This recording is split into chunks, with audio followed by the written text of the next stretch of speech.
आदरणीय बंधुओं, मैं गंधर्व आनंद आप सभी का आपके YouTube चैनल आनंद कृष्णा पर हार्दिक स्वागत करता हूं। आज के पढ़े लिखे समुदाय के हृदय को छूने वाले जो वेदांतिक ज्ञान के वैज्ञानिक विश्लेषण हैं, विचारों के उसी उच्चतम स्तर के विषय में मैं आज यह वीडियो आपके सामने प्रस्तुत कर रहा हूं। बंधुओं, यदि आपने हमारे चैनल को सब्सक्राइब नहीं किया है तो सब्सक्राइब कर लें और साथ ही बेल आइकॉन दबा लें ताकि जब भी हम ज्ञान विज्ञान सहित कोई वीडियो बनाएं तो आपको सबसे पहले उसका नोटिफिकेशन प्राप्त हो। चलिए विषय वस्तु पर चलते हैं। आज के समय में हम बड़ी बड़ी डिग्रियां लेकर बैठे हुए हैं, बड़ी बड़ी प्रतिभाओं को अपने मस्तिष्क में धारण कर रखा है। हमने काफ़ी वैज्ञानिक प्रगति भी की है, किंतु एक बात यह भी सत्य है कि हमारे मानवता का स्तर काफ़ी गिर चुका है। उसमें हमने कोई खास प्रगति नहीं की। सभी मानव का स्तर नहीं गिरा। बहुत कम मनुष्य हैं जो संसार के रहस्य से ऊपर उठ चुके हैं और कई तो उठने का प्रयास कर रहे हैं। लेकिन अधिकांश लोगों में झूठ, भ्रष्टाचार, चोरी, ठगी आदि यही दिखाई दे रहा है। अगर आप सोशल मीडिया पर सर्च करें तो पाएंगे कि 90% से ज़्यादा पोस्ट झूठ भरे भी निकल रहा है। उसके दर्शक भी अधिकांश होते हैं, किंतु जो सत्य तत्व बतलाने वाले हैं उनके दर्शकों में भी काफ़ी कमी पाई जाती है। ऐसा इसलिए हुआ है कि हम बेकार की बकवास करना बहुत जानते हैं। आखिर हम इस जगत के रहस्य को क्यों नहीं जान सकते? इस सब का एक महत्वपूर्ण कारण है कि हम इंद्रियों के सुख से ही संतुष्ट हैं और केवल सांसारिक महत्वाकांक्षाओं के पीछे दौड़ते रहते हैं, जो कि कभी समाप्त होने वाला नहीं है, कभी संतोष देने वाला नहीं है। सनातन शास्त्र सब कहते हैं कि संसार माया से भरपूर है। सामान्य लोगों के मन में यह समझ ही नहीं आता। वो तो समझते हैं कि संसार कल्पना मात्र मिथ्या है। बहुत दार्शनिकों की व्याख्या का एक आधार है कि वह बाहरी जगत के अस्तित्व को बिल्कुल ही स्वीकार नहीं करते थे। लेकिन इन सब से हटकर वेदांत में जो वर्णित माया का स्वरूप है वह ना तो विज्ञानवाद है और ना वास्तववाद ही है। उसे किसी प्रकार का मत भी नहीं कह सकते। वो तो बस घटनाओं का सहज वर्णन है। हम क्या हैं और हमारे चारों तरफ क्या है, हम क्या देखते हैं और हम क्या अनुभव करते हैं। जिन पुरुषों के अंतःकरण से वेद निकले, उनके चिंतन शक्ति मूल तत्व यानी परमात्मा के अनुसरण तथा आविष्कार में ही लगी हुई थी। वह तो वस्तु के अंतरतम प्रदेश में पहुंचने के लिए व्याकुल थे। इस संसार से अतीत कोई चीज मानो उन्हें खींच रही थी। उपनिषदों में जो बात आता है, हर जगह वहाँ हम पाते हैं कि आज हम जिन्हें आधुनिक विज्ञान कहते हैं उसका विस्तार तो बड़े भ्रमात्मक है। पर यह भी देखते हैं उनके मूल तत्व बिल्कुल सही हैं। उनके मूल तत्वों के साथ विज्ञान के मूल तत्वों का कोई भी भेद नहीं है। आज ओंकार पर अनुसंधान हो रहे हैं, गायत्री मंत्र पर रिसर्च हो रहे हैं और अन्य कई वेद और वेदांत के विषयों पर रिसर्च हो रहे हैं तथा वैज्ञानिक इस निष्कर्ष पर पहुंच रहे हैं कि सनातन शास्त्र ने तो इस विज्ञान को पहले ही महसूस कर लिया था। हमारे महर्षियों और साधकों ने अनेक साधारण नियमों का आविष्कार किया है जो आज भी बिल्कुल नवीनतम है और उनके ग्रंथों में इस प्रकार अनेक सिद्धांत मौजूद हैं जिन्हें आज का विज्ञान अभी तक सिद्धांत के रूप में भी प्राप्त नहीं कर सका। अभी उस पर अनुसंधान चल रहा है, किंतु इससे समस्या का समाधान नहीं होगा। एक बात तो सभी अनुभव कर ही रहे हैं और वैज्ञानिक भी अनुभव कर रहे हैं कि बाहरी जगत के बारे में कितना भी ज्ञान क्यों ना हो जाए, पर उससे सत्य के रहस्य का भेद नहीं खुल सकता, कदापि नहीं खुल सकता, क्योंकि विज्ञान जो है वह बुद्धि का विषय है और सत्य का रहस्य बुद्धि से भी अत्यंत परे और श्रेष्ठ हृदय का विषय है। हमारे देश काल और पात्र की चार दीवारी के बाहर हम नहीं जा सकते। जिस प्रकार कोई भी व्यक्ति अपनी सत्ता को लांघ नहीं सकता, उसी प्रकार देश काल के नियम को जो बाउंड्री वाल है उसको लांघने की क्षमता किसी में नहीं।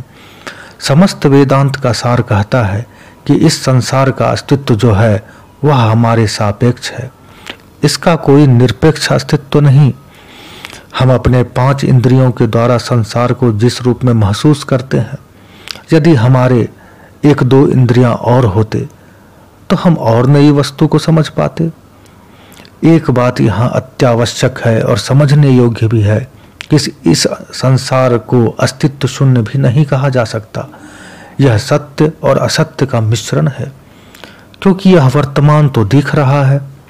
यह अनित्य जरूर है, किंतु इसी संसार के साथ मिलकर हमें साधन करना होगा और शरीर की भूख और सही स्वास्थ्य के शर्तों को पूरा करके ही करना होगा, चाहे वह ईश्वर प्राप्ति का कार्य हो अथवा विज्ञान प्रगति का कार्य। हमारे ज्ञान में, हमारे जीवन की प्रत्येक घटना में यह परस्पर विरोधी स्वभाव दिखाई पड़ते हैं। सुख दुख का पीछा करता है और दुख सुख का पीछा करता है। सूक्ष्म बुद्धि से समझने योग्य बातें हैं यह। कोई विचारक, कोई सुधारक किसी राष्ट्र के दोषों को दूर करना चाहता है, किंतु इसके पहले कि दोष दूर हो, किसी अन्य जगह पर हजारों नए दोष उत्पन्न हो जाते हैं। जो युवक हैं, जिनका रक्त अभी मैराथन दौड़ कर रहा है, शायद उनके समझ में यह बात ना आ पाए, किंतु हमारे अनुभवी बुजुर्ग जिन्होंने धूप में अपने बाल सफेद कर लिए हैं, वे इसे सहज ही जान पाएंगे। बस यही तो माया का प्रभाव है। मृत्युजैव क्षण क्षण में हमारा पीछा कर रहे हैं। कब लपक ले कहना मुश्किल है, किंतु हमारे मस्तिष्क में यही ज्ञान प्रविष्ट है कि अभी तो हम जिएंगे, कभी मरेंगे ही नहीं। इसलिए खाओ पियो मौज करो, और क्या है। जो सांसारिक घटनाएं घट रही हैं, हम देखते हैं कि उसमें हमारा कोई हाथ नहीं। यहाँ तक कि अगर हम चिंतन करें तो वह भी हमारी शक्ति के बाहर है। अपने इर्द गिर्द की समस्याओं को सुलझाने का प्रयास आप कर सकते हैं, लेकिन सुलझा नहीं सकते, क्योंकि वह परम सत्ता आपके अधीन नहीं है। मानव के आसुरी प्रकृति से उत्पन्न जो भीषण अत्याचार एक दूसरे के आत्मभाव का विश्लेषण करने में लगा हुआ है, उसके द्वारा वह अनुशासित नहीं हो पाता। वह यह भूल जाता है कि एक दूसरे पर अज्ञान को ही ज्ञान समझकर कटाक्ष करने वाले पशुओं से भी कई गुना ज्यादा आसुरी प्रवृत्ति वाला हो जाता है। वे लोग दैव संपदा से संपन्न लोगों के ज्ञान को तर्कहीन बताकर दिन रात शराब और शबाब में व्यस्त रहते हैं। उन्हें आभास ही नहीं होता कि वे क्या सोच रहे हैं और क्या कर रहे हैं, उनकी गति कहाँ जा रही है। बस इसी प्रकार स्वानुभूति के द्वारा जैसे ही हम इंद्रिय भोगों से ऊपर उठते जाते हैं, वैसे ही हमारी सुख और दुख अनुभव करने की शक्ति भी बढ़ती जाती है। सुख और दुख एक ही सिक्के के 2 पहलू हैं। जब भी आएंगे दोनों आएंगे, एक अकेला कभी नहीं आएगा। यह संसार द्वंद्व समास है। वेदांत कहता है कि इस संसार में ऐसी कोई भी वस्तु नहीं जिसे बिल्कुल शुभ या बिल्कुल अशुभ ही कहा जाए। जो घटना आज आपको शुभ मालूम पड़ती है, वह कल अशुभजनक मालूम पड़ सकती है। एक ही वस्तु जो एक व्यक्ति को दुखी करती है, वही दूसरे को सुखी बना सकती है। जो अग्नि एक व्यक्ति के तन को जला सकती है, वही अन्य जीव के भूख को शांत भी कर सकती है। वेदांत इस संसार को स्वप्नवत कहता है। इस बात की चर्चा हम विस्तार से अगले वीडियो में करेंगे, क्योंकि समय अभाव के कारण इस अनंत ज्ञान को एक छोटे से वीडियो में समाहित करना कोई सरल कार्य नहीं। बंधुओं, मैंने जो ज्ञान की बात कही, जो शास्त्र सम्मत बातें मैंने सुनाई, उसे केवल विश्वास के द्वारा मान लेना उचित नहीं है। इससे अच्छा तो आपका नास्तिक बने रहना ही होगा, क्योंकि वैसे भी आपको कुछ प्राप्त नहीं हो पाएगा। आप केवल सुने, आप कई लोगों की सुने, कई ज्ञानियों को सुने, अज्ञानियों को सुने, आत्मज्ञान के कई विषयों का दर्शन करें, चिंतन करें और मनन के द्वारा, साधना और कर्म के द्वारा मन पर पड़े हुए काले पर्दे को हटा ले, तो और कुछ नहीं करना पड़ेगा। चैतन्य प्रकाश खुद ब खुद प्रविष्ट हो जाएगा। सूर्य के उदय होने से अंधकार को भगाना नहीं पड़ता, बल्कि वह स्वतः समाप्त हो जाता है। आज के वीडियो में बस इतना ही। फिर हम अगले वीडियो में किसी अन्य विषय के साथ आपके समक्ष हमारे चैनल आनंद कृष्णा पर प्रस्तुत होंगे। तब तक के लिए नमस्कार। जय श्री हरि, जय सद्गुरुदेव महाराज की।